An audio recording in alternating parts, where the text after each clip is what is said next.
Hello and good morning. It's me, Kenny Polcari, your host of the party. And today is Thursday, May 11th, 2023. And here are the things you need to know. So yesterday we got the CPI report. In fact, I think the CPI report was neutral. Wasn't good, it wasn't bad. Inflation is still hovering at 5.5%, well above its target rate. The PPI is due out today, though, so we're all going to wait to see what that has to say at the producer level. Treasuries declined on fears of a deeper recession are taking root. Oil steady, gold is steady, no real movement in either one of those commodities. More noise about the debt ceiling is just that. Remember, it's noise. It does not affect investor decisions. And even now, Donnie joins the chorus and advocates for default last night on CNN, which is the dumbest thing I've ever heard. Now, what are we having tonight? We're having the chicken with pancetta and balsamic vinegar because it feels like a game of chicken. The CPI yesterday, year-over-year, ticked at 4.9% on the top line, but remains elevated on the year-over-year core level, which came in at 5.5%, right? The month-over-month print came in line with the estimate, so there's no real surprise there. Futures, which had been lower coming into the report, did an about-face and rallied nicely into the opening bell as the headline screamed, inflation is cooling. The algos were giddy with excitement. Sell-side interest disappeared as buyers lined up at the gate and boom, we're off. Stocks surged on the opening across all the indexes as the story became all about how the Fed is now on the path to pause in June and begin rate cuts in July. The rate hiking cycle is over. Okay, you can run with that story, or you could consider this. Yes, the top line rate did tick at 4.9%, and that's good, right? There's no doubt. But the core rate remains solidly in the 5.5% camp, and that is ex food and energy, but includes housing, and housing remains stubbornly high and sticky. The current terminal rate is between 5.25. So you could argue that the Fed has succeeded in bringing the terminal rate above the inflation rate if you use the top line number of 4.9%. But if you use the X number of 5.5%, then the terminal rate remains below the inflation rate. And so therein lies the dilemma. Which data point are you going to use? Well, you're going to use the one that makes sense for your argument, right? Like I said yesterday, stocks rallied right out of the gate, but they weakened as the morning turned to afternoon and investors, started to really think about it. The Dow was down more than 300 points. The S&P off more than 45. The Russell traded lower by 6, all by 1:30 in the afternoon, while the NASDAQ did come off its highs, trade right down to the unchanged line, never going negative, as investors and traders and algos tried to figure it out. Was the report all that it seemed, or is there still some underlying concerns about what the report revealed? Well, by the end of the day, it was a mixed bag. The Dow lost 30, the S&P gained 18. The NASDAQ was the real winner, rallying 126 points or 1 full percent. And this says that investors are now betting that the rate hikes have stopped, while the Russell gained 10 and the Dow Transports, like the Dow Industrials, lost 42 points. Now, remember what we discussed earlier in the week. The job market from last Friday remains strong. Wages remain strong, and the unemployment rate remains at historic lows. All measures that need to weaken if the Fed is going to ultimately be successful. Services wages continue to rise as we hear stories all around the country about how restaurants and hotels, etc., cannot hire people. Service sector workers are demanding more. And since the U.S. economy is a 75% services economy, that poses an issue for JJ and the Fed. So while the CPI wasn't a bad report, it wasn't really an outstanding report either. There are still concerns for us to be aware of. That's all. The current CPI is still 3 percentage points higher than the target rate of 2%. I think what the action reveals is that investors are becoming a bit more concerned about the coming recession versus the heating up of inflation again. And why does this make some sense? Because the industrials and the transportation names were weaker, while technology names outperformed. And what this means is that if we go into a deeper and longer recession, the Dow names, the industrial names are going to struggle. The transportation names will struggle as the economy weakens.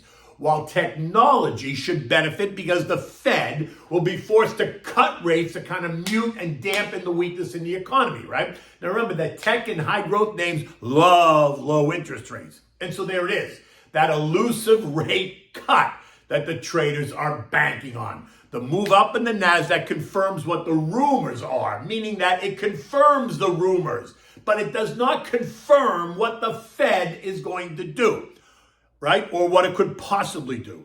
And that is the tangled web that we weave.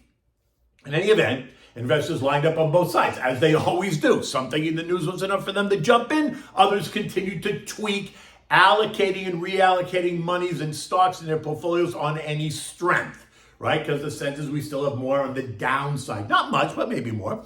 The S&P did trade up to 4154, just 10 points below the most recent high, and a level that I am sure continues to represent resistance until we get some more clarity in with today's PPI report and the end of the month PCE report on inflation. So let's just see what today's report does. If it's weaker, then I would argue, yes, the Fed probably could stop. They have cover, right? But we don't know that yet. Treasury prices rose on the news, sending yields lower. The 2-year falling 10 basis points to end the day yielding below 4% at 3.9. The 10-year lost 7 points to end the day yielding 3.48, while the 3-month and 6-month bills are yielding 5.29 and 5.1% respectively. And a bill set that we don't talk about at all, the 1-month Treasury ended the day yielding 5.52%, a good 50 basis points above the terminal rate, as investors in that asset class are betting that the debt ceiling discussion will not be resolved anytime soon. And that does not mean that we're going to go into a default. It just means that the clowns in D.C. are going to drag it out until the 11th hour. And speaking of clowns, Janet's at it again, discussing the debt ceiling debate. The other day, she described it as a catastrophe. Last month, she said it was a tragedy. And yesterday, she said it would be unthinkable for the U.S. to default on its debt. Note all this inflammatory language, which just heats up the drama, right? And she said, the notion of defaulting on our debt is something that would so badly undermine the U.S. and global economy that I think it should be regarded by everybody as unthinkable. Well, duh, of course it's unthinkable, right? And then last night, just to add fuel to the fire, Donnie, another clown, was on CNN, right? They had a town hall presidential thing. And he told the audience that the GOP should let the U.S. default unless the Democrats agree to spending cuts. And that nails the coffin shut for me. A presidential candidate advocating for U.S. default is not someone that I support. You do what you want. But for me, it's out. So he's out. And like I said yesterday, I don't think, by the way, that he or JoJo are going to be at the top of either ticket in November of 2024. But look, that's a whole nother conversation that we can put on for another day. I'm happy to talk about that too. I just think there are other dark horses in the race. Anyway, can we please stop the histrionics, right? No one other than Janet, the Democrats, and now Donnie continue to talk about the U.S. defaulting, and that's extremely disingenuous. Why? Because we all know it's not happening. The U.S. is not going to default on anything, right? Venezuela defaults, Argentina defaults, Brazil defaults, Greece defaults. Are you putting the U.S. in that camp? I mean, come on. And if we do default, then the buck has to stop somewhere. And that, my friends, would be 1600 Pennsylvania Avenue. And why? Because in the end, it is the president who was elected to lead. And if the U.S. defaults on its debt, it will have happened under the Biden-Harris administration. The first time in history, and I don't think that's what they want to be remembered for, right? And while they will try to say that it was the GOP's fault and it was them who caused it, it is the Democrats who are in control, so they need to negotiate. Remember, the last time I checked, we're still in a democracy, I think. Remember, both sides need to have a win, right? JoJo has to appear as if he didn't give anything up, and that Congress will raise the debt ceiling, no strings attached, while Kevin McCarthy needs to show that he got something. Otherwise, he risks a revolt in his own party, right? We discussed that yesterday, and that will surely be top of mind. Today, we're going to get the PPI report, which is the Producer Price Index. It's going to be a report that reveals what the producers are paying for the raw materials that they need to produce the stuff that we buy. PPI on the top line is expected to be up 0.3. That's an 0.8% swing from last month, while the PPI final demand is expected to be up 2.5% year over year. Once again, if you take out food and energy, PPI is expected to be up 0.2% month over month. And up 3.3% year over year.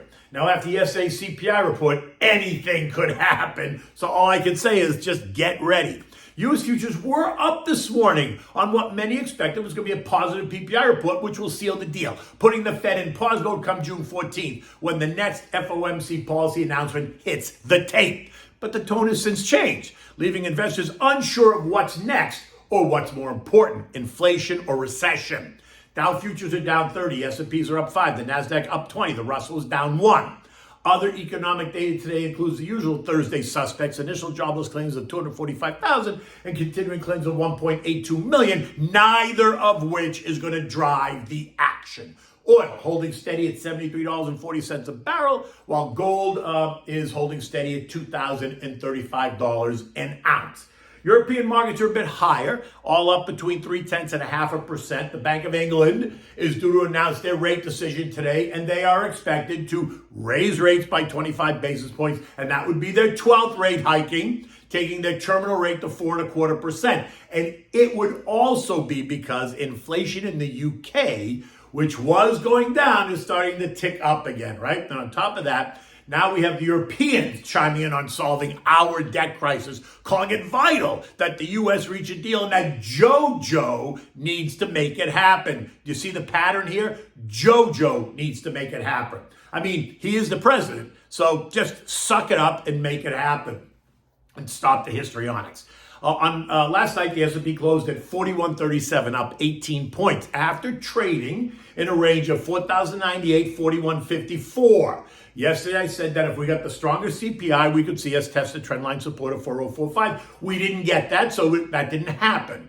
An inline report might see a small rally, which in the end is exactly what we got, right? Because it was in line and we got a small overall rally, right? The Dow Industrials and Instruments fell while the S&P, NASDAQ, and Russell rallied just a bit. So nothing was really out of line. A weaker report would have seen a more significant rally, and also that did not happen. I still think the recent highs of 4165 remain resistance, and I still think that the Fed is going to raise rates again in June.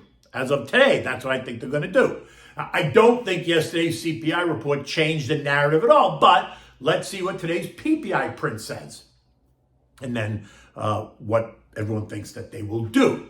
On a side note, yesterday, news out of the House committee that Chair James Comer released new evidence of a Biden family influence peddling act had little to no effect on the markets or investor psyche. And while this is of interest maybe to the country and as a sideshow and it's good for SNL on Saturday night, it is of no interest to investors, and it is nothing but noise. So don't go making investment decisions on what the Biden family did. That's got nothing to do with your investment decisions. As a long-term investor, you want to stick to your plan. You want to build a more defensive portfolio in this period to help you weather what could potentially continue to be a storm. Use short-duration treasuries as a holding place for cash until you get ready to deploy it, while using the concentrate to help protect yourself maybe in a downdraft. In the end, the broader market weakness brought on by histrionics presents an opportunity in the big mega cap names across all sectors for the long-term investor, right? Now, changes that are fundamental, that's a different story, but we're talking about histrionics right now because that seems to be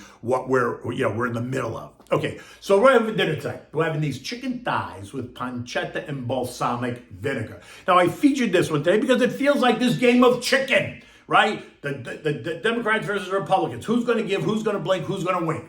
So we're going to try this chicken recipe tonight. So for this, you need olive oil, diced pancetta. You could use bacon. You need 8 medium-sized skinless chicken thighs. You need onion, diced garlic. You need peeled. You want to peel it and mince it. You need dry red wine, a can of diced tomatoes. You need a can of tomato paste, water, chopped rosemary, chopped thyme, salt and pepper. Red hot pepper flakes are optional.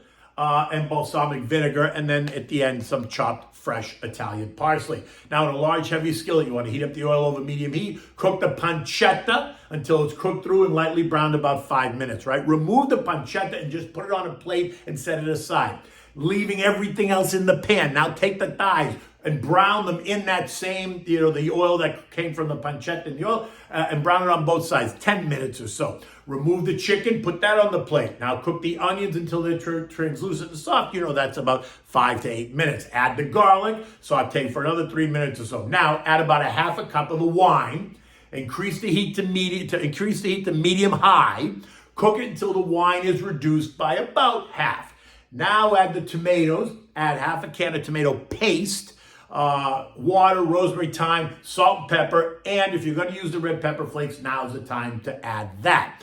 Bring it all to a boil, and then reduce the heat to simmer, and then return the chicken and the pancetta to this pot that's got now this delicious sauce in it.